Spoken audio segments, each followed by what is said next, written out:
તો અમદાવાદના જીવરાજ પાર્ક 4 રસ્તા પાસે ભીષણ આગનો બન્યો છે બનાવ। જે વિગતો મળી રહી છે તે અનુસાર એસીના ગોડાઉનની અંદર આગ લાગી અને નાસભાગ મચી ગઈ। મકાનમાં આવેલા એસીના ગોડાઉનની અંદર આ આગ લાગી હોવાની વિગતો મળી રહી છે। પેટ્રોલ પંપ નજીક આવેલી સોસાયટીમાં આ આગ લાગવાની ઘટના ઘટી છે। ફાયર બ્રિગેડની 10 ગાડીઓ આગ ઓલવવા માટે વ્યસ્ત છે। પ્રહલાદનગર, નવરંગપુરા અને જમાલપુર ફાયર સ્ટેશનની મદદ લેવામાં આવી છે। તો જે દ્રશ્યો સામે આવી રહ્યા છે, આપ જોઈ રહ્યા છો, આગની તીવ્રતા ભીષણ માત્રામાં આ આગ લાગી ગઈ છે। અમદાવાદના જીવરાજ પાર્ક વિસ્તારની આ ઘટના, જ્યાં એસીના ગોડાઉનની અંદર અચાનક જ આ આગ લાગતા નાસભાગ મચી ગઈ હતી અને વાતાવરણમાં મોટા પ્રમાણમાં ધુમાડો પણ પ્રસરી ગયો અને આગની જ્વાળાઓ પણ ઊંચે સુધી ઉઠતી જોવા મળી રહી છે। જીવરાજ પાર્ક 4 રસ્તા પાસે આ ભીષણ આગ લાગી જેના દ્રશ્યો સામે આવી રહ્યા છે। એસીના ગોડાઉનની અંદર આગ લાગવાથી થોડીવાર માટે તો ત્યાં નાસભાગ મચી ગઈ। વધુ વિગતે ત્યાં વાત કરવા જોડાઈ રહ્યા છે ટીવી9 સંવાદદાતા નરેન્દ્ર રાઠોડ। નરેન્દ્ર, આગ લાગવાનું કારણ જાણી શકાયું છે અને હાલ આગ ઓલવવા માટે શું તજવીજ?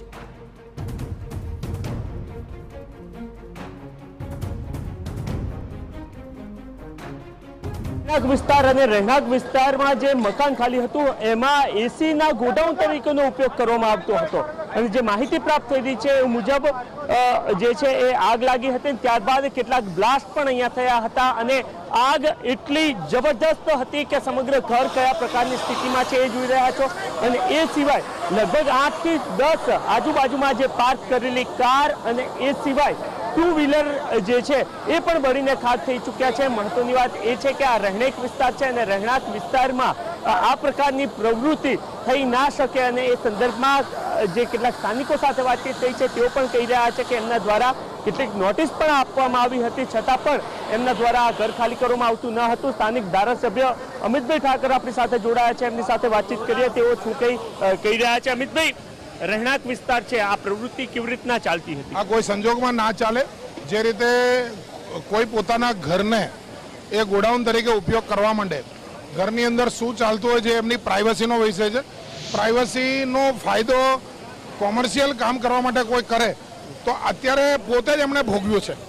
અત્યારે માંડ એમની નાનકડી, મને લાગે છે 3, 3.5, 4 વર્ષની બાળકી અને એની પત્નીને હમણાં જોડીમાં નાખીને હોસ્પિટલમાં લઈ ગયા છે, બરાબર? તો આ પ્રકારે જે કર્યું છે પોતે તો ભોગવતા જ હોય છે પણ આજુબાજુના લોકોને પણ નુકસાન કરતા હોય છે।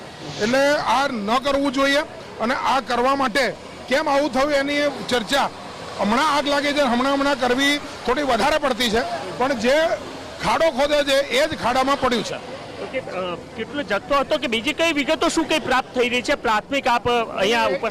એસી માટેનું ગોડાઉન છે, આ સ્પષ્ટ દેખાય છે। સામે બધી કોપર પાઇપો છે।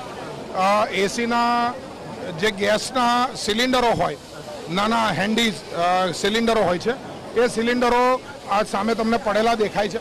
એટલે જે એસીનું સર્વિસનું ગોડાઉન છે આવું દેખાય છે અને એમાં આગ લાગી છે। તો આગ લાગી હતી અને ત્યારબાદ આ પ્રકારની સ્થિતિ બની છે। જે પ્રકારે અમિતભાઈ જણાવી રહ્યા હતા એ મુજબ આપ જે જોઈ રહ્યા છો આ તમામ જે છે એ જ્વલનશીલ પદાર્થ હોય છે, આની અંદર ગેસ હોય છે અને એ જ્યારે એસી સર્વિસ માટેનું અથવા તો એમાં ગેસની માત્રા ઓછી થતી હોય છે એ સમયગાળા દરમિયાન આનો ઉપયોગ કરવામાં આવતો હોય છે। એ તમામ જે જ્વલનશીલ પદાર્થો છે એ અહીંયા રાખવામાં આવ્યા હતા, એમાં જ આગ લાગી હતી અને એના જ કારણે આપ જોઈ રહ્યા છો કે કેવી રીતના ના માત્ર એ એક પર્ટિક્યુલર ઘર પરંતુ એ સિવાય આજુબાજુના જે ઘર છે એને પણ નુકસાન થયેલું અહીંયા આપને જોવા મળી રહ્યું છે। આપ જોઈ રહ્યા છો કે 2 2 વ્હીલર અહીંયા બળીને ખાક થઈ ચૂક્યા છે।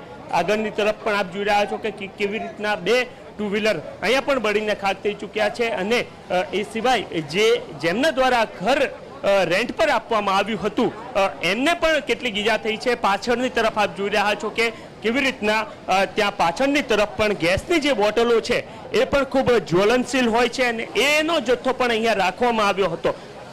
મેન જે મુખ્ય રોડ છે એની એકદમ બાજુની તરફ જ આવેલી આ જગ્યા છે ને એ જગ્યા પર આ પ્રકારની ઘટના બની છે। ત્યારે જરૂરથી એક પ્રકારની બેદરકારી પણ કહી શકાય।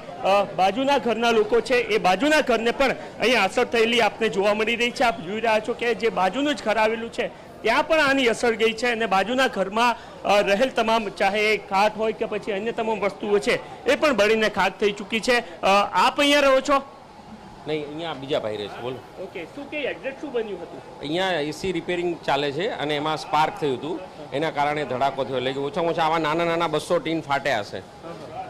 અને પછી ફાયરવાળાને મેં જ ફોન કર્યો, એટલે બીજા લોકોએ બી ફોન કર્યા છે, પણ 10 મિનિટમાં ટીમ આવી ગઈ અને આગ કંટ્રોલમાં લઈ લીધી. ઉપરથી 2 જણને નીચે ઉતાર્યા. ઓકે, એટલે ઉપર ઓલરેડી લોકો રહેતા હતા. હા, ઉપર રહેતા હતા અને એ ફાયર બુઝાયા પછી 2 જણને લોકોને ઉપરથી ફાયરવાળાએ નીચે રેસ્ક્યુ કરીને કાઢ્યા છે. લગભગ કોઈને ઈજા કે કોઈ જાનહાની થઈ નથી. ઓકે, તમે આ સોસાયટીમાં જ રહો છો કાકા? સામે સુવિધીમાં. ઓકે, કઈ આ લોકોને કીધું તો ખરું કે આવી પ્રવૃત્તિ તમે અહીંયા ના કરી શકો, આવી જ્વલનશીલ વસ્તુઓ અહીંયા ના રાખી શકો? અમને ખ્યાલ જ નથી કે આ આવું કરે છે અહીંયા. અમને આઈડિયા જ નથી કે આ લોકો અહીંયા આવું કરે છે એમ.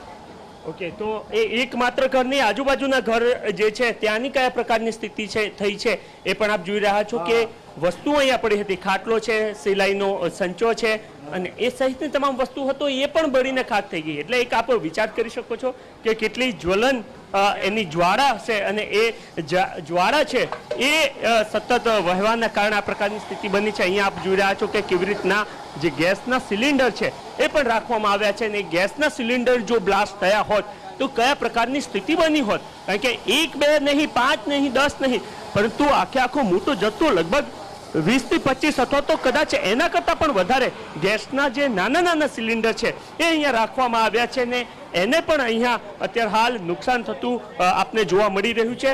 આ તમામ વસ્તુઓ અહીંયા જે પણ રાખવામાં આવી હતી એ તમામ વસ્તુઓ જ્વલનશીલ છે. ખાસ તો જે પ્રકારે વાત કરી કે આ પર્ટિક્યુલર આપ જે વસ્તુ જોઈ રહ્યા છો એ વસ્તુ જે છે એ ગેસની હોય છે અને એસીમાં જેમ તમામ લોકો વાપરતા હોય છે એમાં જ્યારે ગેસ ખૂટતો હોય છે ત્યારે આ પર્ટિક્યુલર જે વસ્તુ છે એના થકી એ ગેસને ભરવાનું કામ થતું હોય છે અને એનો અહીંયા સંગ્રહ કરવામાં આવ્યો હતો. આ ઇન્ડસ્ટ્રીયલ જગ્યા ન હતી. આવી તમામ જે વસ્તુઓ છે એ ઇન્ડસ્ટ્રીયલ વિસ્તારમાં જ રાખી શકાય, પરંતુ એ તમામ બાબતોનો ભંગ કરવામાં આવ્યો છે. સ્થાનિકો સાથે પણ વાતચીત થઈ છે. કેટલાક તો એવું કહી રહ્યા છે કે એમને જાણ જ ન હતી કે અહીંયા શું કંઈ ચાલી રહ્યું હતું. માત્ર ને માત્ર એમને એટલો ખ્યાલ હતો કે અહીંયા લોકો રહે છે, નીચે કેટલાક એસી પડ્યા છે, પરંતુ એ એસીને આવી રીતના રાખવાનો અંજામ કયા પ્રકારનો આવી શકે એ અહીંયા આપને જોવા મળી રહ્યું છે. અગાઉ જે ધારાસભ્ય છે એમની સાથે પણ વાતચીત થઈ, એમાં પણ તેઓ સ્પષ્ટ કહેતા આપને જોવા મળી રહ્યા છે કે અહીંયા કેવી રીતના બિન અધિકૃત રીતના આ તમામ વસ્તુઓ રાખવામાં આવતી હતી અને એ તમામ લોકો માટે આ ખૂબ જરૂરી છે કે એ તમામ લોકો કે જેઓ પોતે રહેણાંકમાં જે જગ્યા પર રહેતા હોય ત્યાં આ પ્રકારની વસ્તુઓ રાખતા હોય તો એ ભયંકર એમના માટે સાબિત થઈ શકે છે. અત્યાર સુધીમાં 2 લોકોને અહીંયાથી હોસ્પિટલાઇઝ કરવામાં આવ્યા છે. લગભગ 8 થી 10 2 વ્હીલર અને 4 વ્હીલર કાર બળીને ખાક થઈ ચૂકી છે. જી બિલકુલ નરેન્દ્ર, સૌથી મોટો સવાલ એ છે કે રહેણાંક વિસ્તારમાં આ પ્રકારની પ્રવૃત્તિ ચાલતી હતી અને આ પ્રકારની પ્રવૃત્તિઓ કોઈને ધ્યાનમાં પણ ના આવી તેવું પણ અત્યારે લોકો